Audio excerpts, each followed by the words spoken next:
Welcome to Censored. I'm Aoife Bhrutnach, historian and proud reader of trashy novels. Well, mostly trashy anyway. Thank you all for listening, and if you can support the show, the links are in the show notes. You can also find me on Twitter @CensoredPod if you have any family stories, like finding a stash of filthy books in your granny's attic. I want the tea on all your dirty-minded relations. So I'm still thinking about censure, about how societies ostracise some groups and people. The Irish government might have banned publications, but it didn't have any technical power to ban people. Only Irish society itself could deprive people of the space and opportunity to speak. I'm examining Liam O'Flaherty in this episode because he was certain he was deliberately marginalised by a combination of social forces. He wrote this in 1932. I am censored and abhorred by the illiterate ruffians who control Irish life at present. There is hardly a single newspaper in Ireland that would dare print anything I write. There is hardly a bookshop in Ireland that would dare show my books in its windows. There is hardly a library that would not be suppressed for having my books on its shelves. Outside Dublin, not a single organisation would dare ask me to address them. O'Fueloin was saying here that he wasn't simply a writer of banned books. He was a banned writer. Just for context, he wrote 11 novels and 6 short story collections. But the state only banned 5 novels and 1 memoir. So government censorship alone shouldn't have silenced him completely. I want to explore whether O'Flaherty's complaints were justified. Was he right to say he was shunned? But to do that, I have to read one of his banned books to understand if he was particularly offensive.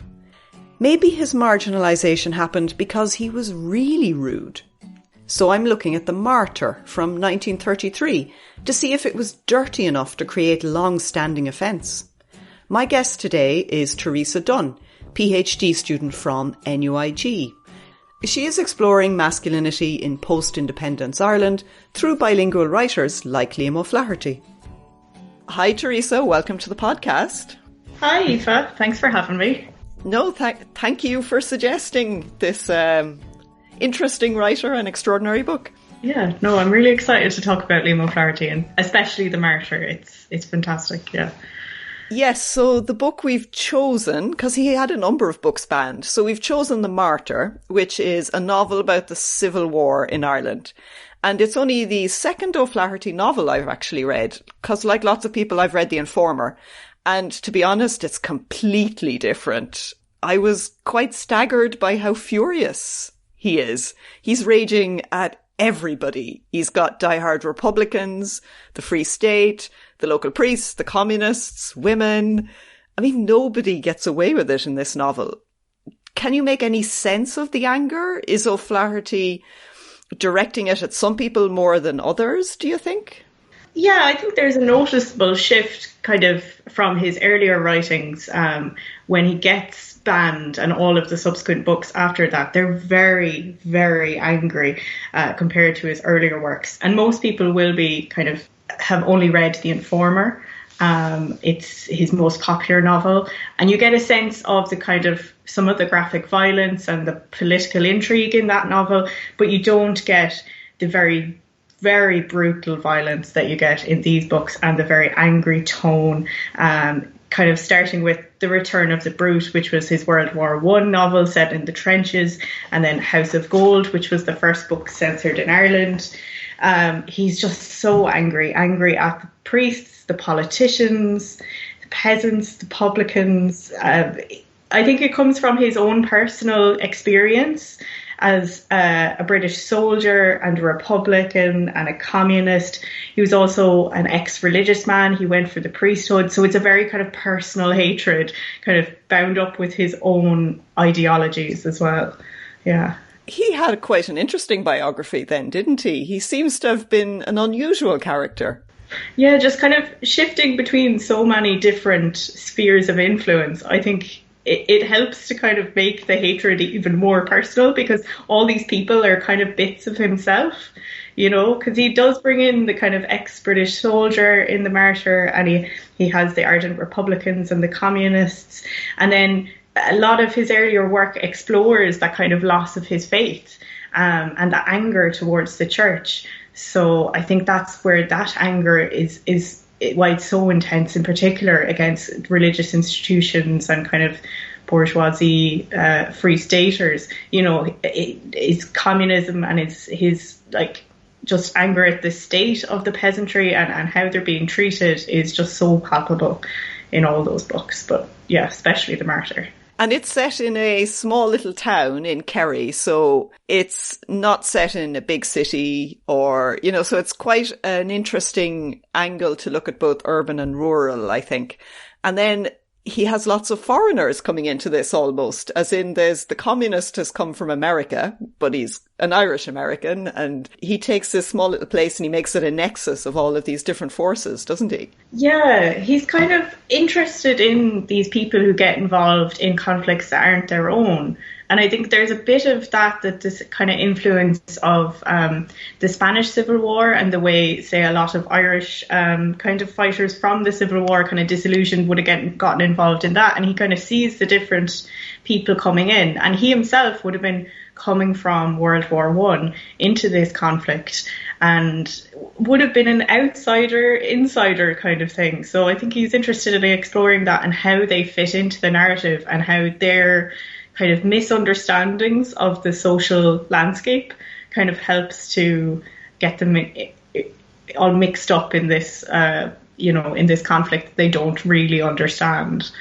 And one of the more striking, I suppose what struck me is just the neck of it, you know? I just think the balls on him, really, because to write what is, I mean, it's a brutal satire, you know, it's so harsh. I did laugh at moments, but a lot of the time it's more, it's quite, you kind of almost have a physical reaction. And a lot of his descriptions are of people's physical bodies as well. He's very concerned with the kind of corporeal manifestation of a personality.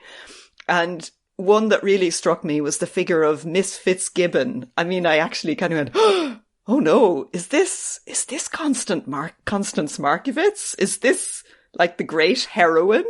And after that, I was looking for everyone else who was famous from the 20s.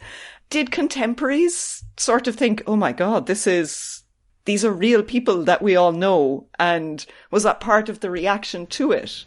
Yeah, I think it's definitely that Miss Fitzgibbon, or Angela Fitzgibbon, is so striking. There's elements of Markievicz and Maud Gonne, and even the character she played, Kathleen Ni Houlihan, she's almost vampiric. And it's as much about how she's built up in the men's minds as it is about her own character.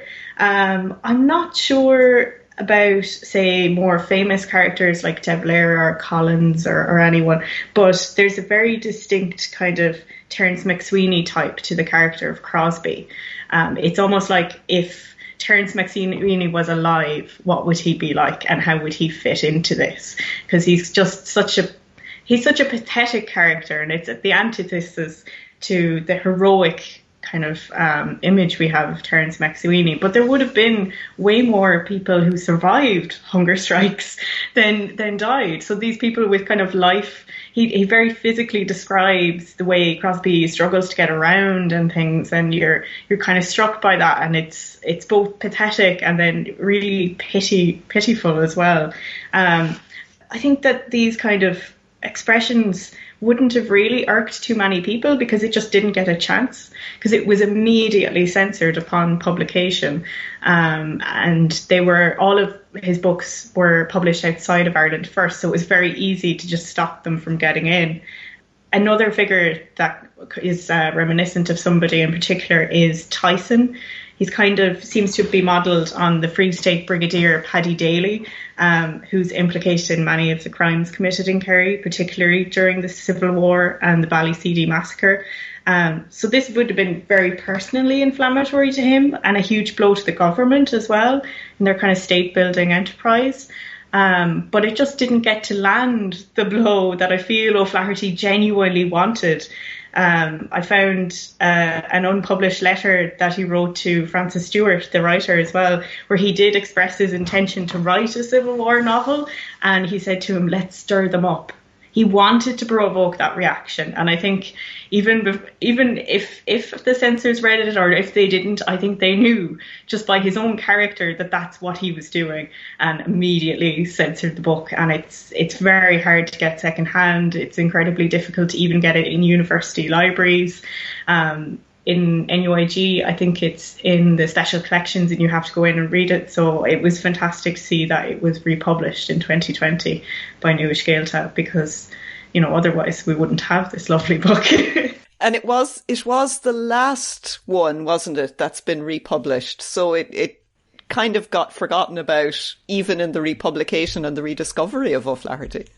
I think they were almost waiting, I'd say. I would have waited to republish this one, like closer to the centenary of the Civil War anyway, because it just has so much more of an impact. It was just a pity that was in 2020 when we were all locked down.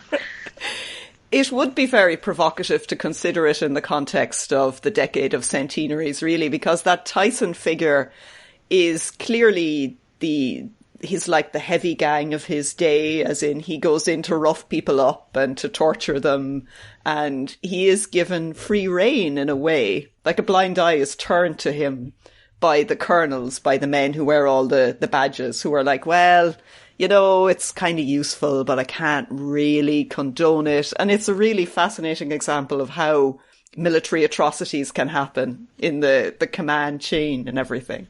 Yeah, they very clearly know what he's about, you know, but they dismiss it as something that's necessary in war times, and it's just, it's very insidious. It is. There is that amazing chapter where the colonel is trying to divert the parish priest from his objections to Tyson. He knows Tyson is going to kill someone. He's going to kill Crosby.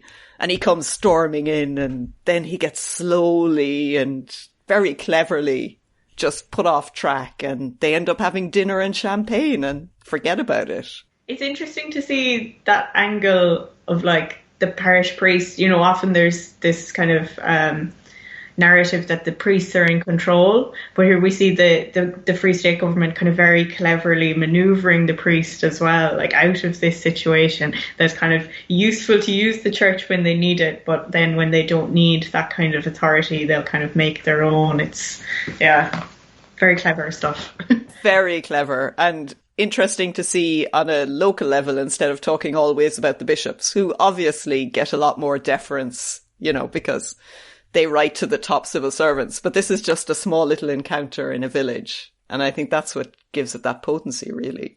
So I'd like to do the censorship bingo just to dive more into the content of this book, because like you say, I think that there was a lot in it that would have stirred any of the contemporary readers up, whichever side you were on. So if we start with breasts, well, yes, it does mention Angela Fitzgibbon's boobs in a way. I have to read it out. It's so funny.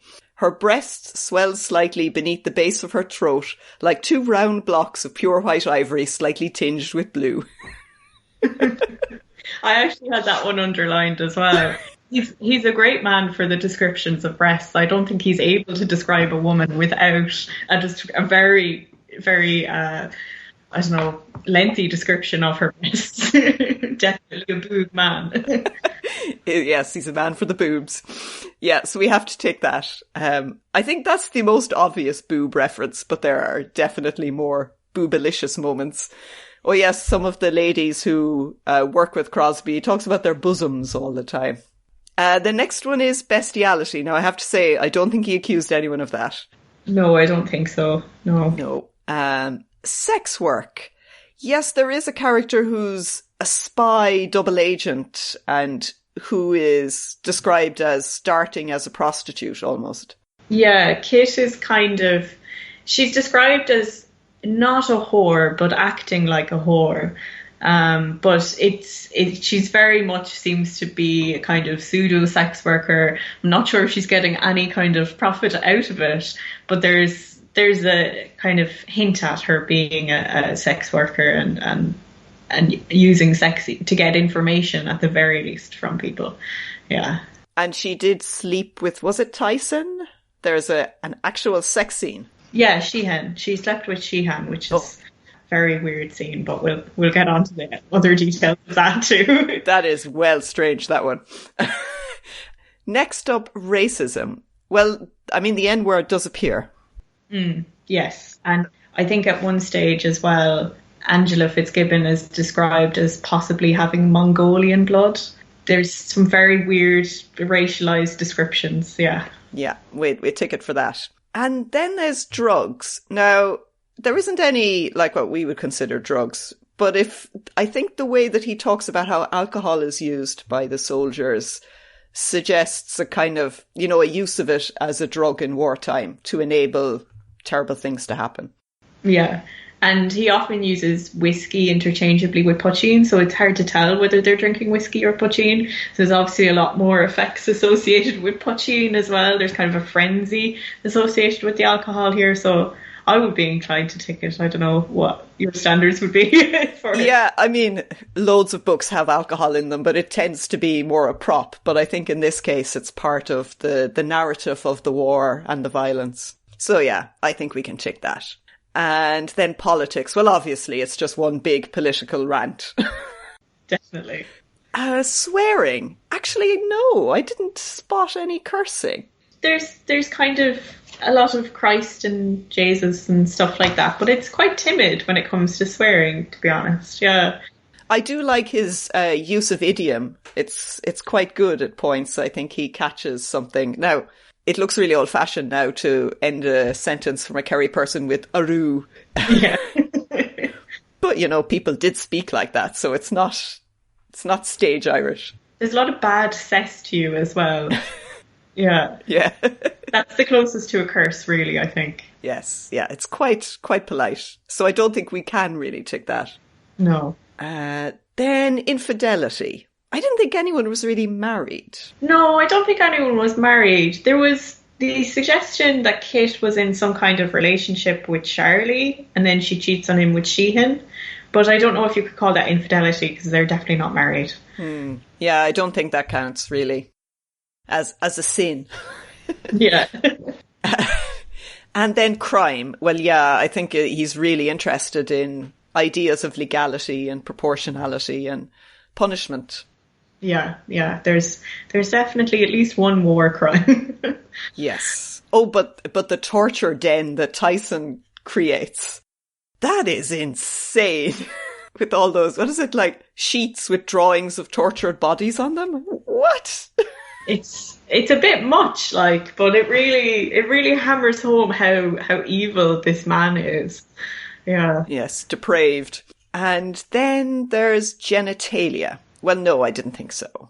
Or was it very obliquely referred to in the Kit Sheehan?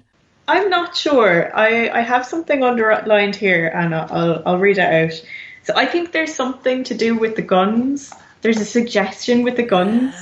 So before kind of Sheehan goes to romance or / assault Kit, he patted the revolver on his right thigh and strode out of the room. And then there's also kind of this exchange with the other man where he says Sheehan put his head out the door and then rubbed the muzzle of his revolver against his cheek. And there's a lot of that kind of talking about guns in a very kind of phallic way, which, I don't know, does that count as genitalia? There's definitely suggestiveness to it. Yes, there's that other character who's the other guy, the former British soldier out in the bog. What's his name again? Oh, is it Tracy? Tracy, that's it. Yeah. And he's showing her his gun and he's getting her to cock it. And she says she knows how to work it because she used her brother's, which is kind of a bit of incesty. Yes. And he is far too much in love with that gun. Yeah. No, he's more interested in that gun than he is in her, which does make it even more sexual in a way because, yeah. Yeah, no, I think we could actually tick that. The gun stuff. There was a lot going on. Like, you could really do a lot of thinking about that. I think it's worth a tick. Cool. Abortion, no. Nobody got pregnant. Oh, no, they did get pregnant, sorry. But Yes, no abortion. Orgies, no, I didn't think so, no. And then sexual assault, yeah, definitely. That scene with Kit is very uncomfortable. In the end, she kind of agrees to it, but at the start, he tells her that he'll clip her in the jaw if she says another word, and lie back there now and close your eyes, I won't be a tick. Oh, yeah. So I would definitely consider it assault, and even though she seems to kind of become more involved in with the end, there's definitely not consent at the start, and it's very iffy. Yes, no, it's quite coercive. I think that definitely counts. And then extramarital pregnancy. Well, yeah, they do refer to how the soldiers have to control themselves so that in order to preserve the reputation of the force. Yeah. Yeah, it was that someone showing up with a baby in a shawl would damage their reputation. Definitely tick that. Masturbation. Well, I don't know, maybe those guns again. I'm not sure. I have page 42 outlined here, but I'll see. Oh, there's a scene at the start with, I think it's Kate is her name, where she's going to Brian with a poster, and she says, "Here's the poster, Brian," she said, striding quickly across to him and holding out a sheet of limp paper on which the printer's ink was still wet. "He wasn't a minute doing it. I stood over him until he had finished. I'm all covered with ink." Yeah, kind of. I don't know. That seemed very masturbatory to me, or maybe I'm just dirty-minded. But even the use of the word limp. Yeah, I think we can definitely go with that as an oblique reference. I think, yeah. Why not? And then sex toys. Once again, the guns really seem to... You could definitely consider the sexualization of the gun as something significant for the men. The women are considerably more reluctant, I think. They get kind of drawn in by the men, but they aren't actually fixated on the gun. Yeah, Sheehan does kind of very visibly have the gun with him when he's having sex with Kit, and also it mentions his holy medals. Oh, yeah. Yeah, so I don't know if they count as sex toys. Maybe a bit of a push too far, but he certainly is deriving some kind of pleasure out of that kind of juxtaposition. Yeah, I can't believe we're discussing whether holy medals count as a sex toy. Yeah. Oh. Well, yeah, that's just the sort of work we're trying to do. Well, no, we couldn't really count the holy medals, but I think the guns. Yeah. Yeah, I think we could, there is something going on there. And the next one is feminism. No, I really think it's quite hostile to that concept even. Yeah, like there's moments when the women are kind of given a bit of a shine, but it's only in the context of showing up the men for how terrible they are, and there's nothing progressive about it. No, yes, that's true. Yeah, we can't tick that.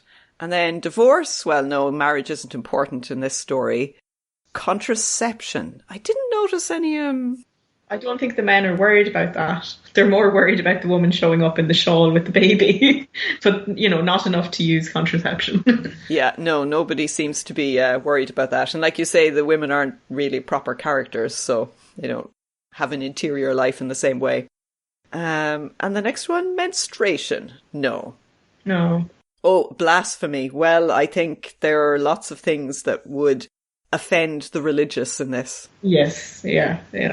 And even a friend Crosby throughout as well. Yeah, Crosby's bizarre religious fixation. Yeah, this, and the priest is described in such grotesque terms at points that, yeah, I would think a lot of people would find that offensive. So I think we can tick that. And then oral sex. I don't think so. I think they don't, not even the guns this time. At last, we can ignore the guns. Yeah. And then graphic violence. Yes, for definite. There's a lot of violence. Yeah. No problem with that. It isn't quite Ballyseedy, but it's close. Yeah. And then finally, queer content. I think there's a suggestion that Angela might be queer. Angela Fitzgibbon. So she says at one stage that she fled from it, kind of heterosexual love, in disgust to become a revolutionary. Each love had given way to a feeling of disgust, almost hatred for the lover, until at last the very idea of physical intimacy with men had become to repulse her.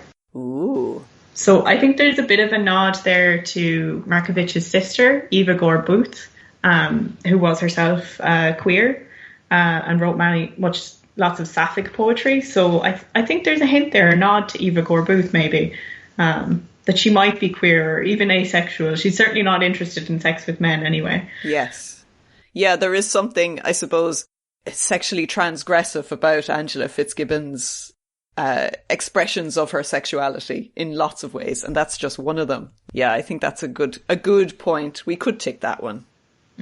So what have we got? So we have 1, 2, 3, 4, 5. It's 13. Jeez. That is huge. Yeah, and yet no swearing. And yet no swearing or magic cocks or anything, but it's still really rude. Especially for a book from the 30s. I mean, in the 1930s, when I used the bingo card, the scores tend to be quite low and a lot of things are very oblique. But O'Flaherty's much more straightforward than a lot of authors that I've read so far. He's very direct. The Puritan that I'm reading right now, like the first scene, there's murder. It's just a very graphic murder. There's almost something kind of, I found when I first read The Informer anyway, kind of Tarantino-esque to the violence. It's so kind of visual. It's like a movie film. Yes, and of course The Informer was made into film twice, so... It's just perfect for it, like. Yes, you're right. It has that visual descriptive element, I think, that would make it attractive. And also, he does talk a lot about the landscape in quite a visual sense. I think I got a real sense of the location of the place. So I could see that he would attract adaptation to film very well. I suppose just to continue, now that we know quite how rude it is, and the subject matter and how challenging it was and how direct he was about it, do you think that these types of books, these angry books, that they gave him a bad reputation? Is The Martyr typical of his work? Was that the sort of thing that he was writing in the 30s? When I talked about that kind of shift from his earlier work, it seems to be something that he stuck with for quite a while. And I think his earlier work is more kind of personal and deals with kind of personal agony, but there's more of a focus on the social injustices in the world. And because he's living abroad a lot and he comes back to Ireland, but he's living abroad and he's kind of seeing this from outside, and his books are being published abroad and appreciated, and then they come back to Ireland and they're immediately censored. I think it made him angry, very angry at that, but also it just furthered his drive because he was getting attention outside of Ireland. So he knew, okay, my books aren't bad, people like them, but it's just in Ireland they don't want them. So it kind of made him even bubble up more about society and all those injustices that he felt were going on, you know. And he was quite sure that he was being deliberately marginalised. Like, he seems to believe that there is a much more personal campaign out to get him. It's not just 1 or 2 books get banned. He's like, it's quite clear no one wants to stock my books anywhere, even the not banned ones. Do you think he was right about that? I think there's a bit of kind of, you know, there's a bit of his bombastic character there. But also, you know, generally as a person, he would have been kind of shunned as, you know, ex-religious communist who was involved in republicanism but also involved in World War One. He's just so many different things that people can hate that I think even if he wasn't writing, he'd still be feeling that kind of feeling ostracized. So it only makes sense that it's just because he's writing these things and furthering his opinion all the time that he feels it more. And you do see in some of his letters that he writes to people that he talks about kind of feeling this oppressiveness from people and wanting to, you know, quiet down and not maybe put his opinion there because, you know, he's currently going through a time when people are disliking him. But some of it, I think, is, you know, his own imaginings. I'm not sure the level of it, but as a character, I think he feels it more, definitely, and then it fuels him even more. It could be part of, I suppose, a lot of authors have a form of, myth making for themselves and how they relate to everyone else in a society or in their community. And I suppose it could be just part of that as well. Yeah. Although it is true that Charles Eason thought his work was coarse and he didn't want to stock it, even the non-banned stuff. So he was being excluded, I suppose, by some of the commercial operators as well. Oh no, I definitely think that, teenagers would have been discouraged from reading him at the very least. Do you think it's anything to do with his personal life and, his various relationships outside of marriage and irregularities like that? Oh, yes, I think there's definitely an element to that too, because, that's one way to get the Irish public and the church kind of against you as well. And he ran away with somebody's wife at one stage. And I've been told by a colleague to read one of her novels because apparently she very thinly veils the story of their relationship in the novel. So I'm mad to read that. But no, he's just a chaotic person in the best way. He's so much opinions and he's always flopping between them, but it makes for very interesting reading and very interesting stories because he's very much able to empathise with so many different characters. That's true. Yes, chaotic is a good word. I think he's the sort of person that, you might find a bit much in real life, but is tremendously interesting as a historical figure. Yeah, no, I wouldn't have liked to have been his friend, but I do enjoy reading him. He wouldn't have been friends with you anyway, because you're a girl, so... Yeah, I'm only good for my bosom. Well, thank you so much, Teresa. That was really interesting. I really enjoyed getting the opportunity to read The Martyr. And would you recommend any of his other ones to read? Is The Martyr, is The Puritan also in a similar style? Yeah, The Puritan, definitely. It's fantastic. It's basically from the point of view of one of these people who would have wanted to censor O'Flaherty. So he's kind of involved in these, Christian clubs that burns books and stuff. And then he himself he gets embroiled in this fascination with a prostitute and murders her in what he sees as a sacrifice of blood. And then he's going around for 24 hours, kind of similar to The Informer in that it's a very short space of time, going around Dublin. And he kind of figures out, oh no, I am a murderer and I am wrong. And he's going to confession and then arguing with the priest because he's trying to say that he was possessed by a devil. And the priest was like, no, I don't think so. I think you murdered this lady. So it's fantastic and very, very angry as well. But just very focused on this kind of one character. And, like I was saying about the ability to empathise, it would be very easy to make a novel like that very kind of 2D. But I think he really tries to understand the character. And because of his own kind of background, as religious, he can kind of relate to some of the kind of things and a lot of the kind of religious aspects of it are very, they feel very real, like somebody would actually believe this if they got that far down the rabbit hole. It sounds like there's quite a lot that's revelatory in a social context about O'Flaherty's work at this time. And it's something I think we really should read more of. And he's not super famous anymore. He's a well-known name, but like you say, The Informer is what we all read. So it was great to actually learn more about his lesser-known works. Thank you so much. Thank you. It's great to have somebody to chat to about it.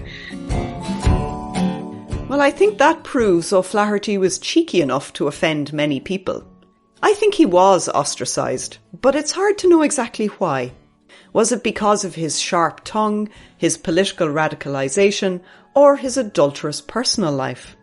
Maybe it's silly to ask about causation, because censure is an emotional overreaction. No one can say why some people are pilloried while others are ignored. Exclusion is often wildly uneven, because it's always personal, so analytical approaches don't capture that too well.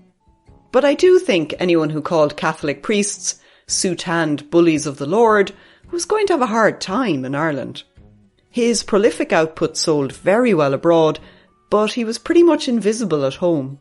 In 1961, someone wrote to the Irish Times talking about the books stocked in libraries in county towns. They noticed some authors were hard to get. Seldom if ever did I find Sean O'Faolain stories, rarely more than one or two of the later Frank O'Connor. Liam O'Flaherty, none. Joyce Carey, none. George Moore, none. Behan, that fellow? All of the writers they mentioned had written work that was blacklisted. But some were obviously more banned than others. O'Faolain was tolerated, but O'Flaherty was persona non grata. You could argue that social censure was just as powerful as government censorship. Next time, I'm going to look at how LGBT plus identities were suppressed and marginalised. I'm going to keep you in suspense though, because I'm not sure if I'm going to talk about Pride or Roger Casement. Till then, keep your hands clean and your minds filthy.